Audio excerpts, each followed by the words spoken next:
নমস্কার দর্শক বন্ধু, আমি তন্ময়। আশা করি সবাই ভালো আছেন, সুস্থ আছেন। আজকে আমি আপনাদেরকে দেখাবো গরুরাসনা। গরুরাসনা বা ইংরেজিতে যাকে বলা হয় ইগাল পোজ।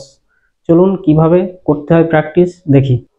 দর্শক বন্ধু দেখুন, এভাবে সোজা হয়ে দাঁড়াতে হবে গরুরাসনা প্র্যাকটিস করার জন্য। সাইডে দেখুন কিরকম হবে, পজিশনটা এরকম নিতে হবে। অ্যাকচুয়ালি দেখুন, দু পাই করতে হবে। প্রথমে এভাবে বসলাম হালকা করে, কোমর কিন্তু এভাবে সোজা থাকবে, স্পাইন। তারপর কি হবে, ডান পা এভাবে নিয়ে ফোল্ড করে এভাবে পায়ের পাতা লক করব।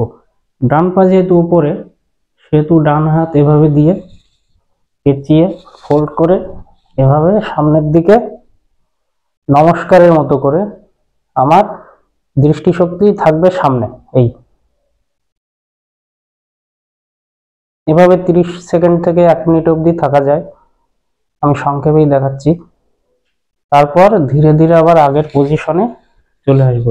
তো দর্শক বন্ধু, আমি বাঁ পায়ের উপরে করলাম ভর দিয়ে, আবার যখন ডান পায়ের উপর ভর দিয়ে বাঁ পা এভাবে ফোল্ড করব, তখন কিন্তু আমার বাঁ হাত উপরে থাকবে। অর্থাৎ এরকম দেখুন, এই বাঁ হাত উপরে, এইভাবে পেঁচিয়ে নমস্কারের মতো করে।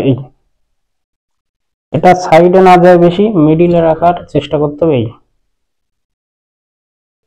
তো দর্শক বন্ধু, আমি দেখালাম কিভাবে ইগল পোজ বা গরুরাসনা প্র্যাকটিস করতে হয়। এই ইগল পোজ বা গরুরাসনা প্র্যাকটিস করতে পারলে আমাদের কি হবে, আমাদের ব্যালেন্স ঠিক থাকবে, আমাদের পায়ের মাসল স্ট্রং হবে, হাতের পেশি শক্তিশালী হবে, আমাদের ব্লাড সার্কুলেশন ভালো হবে, আমাদের মানসিক চিন্তা দূর হবে, মানে মানসিক দুশ্চিন্তা দূর হবে, আজে বাজে চিন্তা মাথায় আসবে না, আমাদের ফোকাস বৃদ্ধি হবে। মানে আমরা এই এক্সারসাইজ করতে পারলে আমাদের মানসিকভাবে এবং শারীরিকভাবে দুভাবেই আমরা সুস্থ থাকতে পারবো, স্বাভাবিক থাকতে পারবো।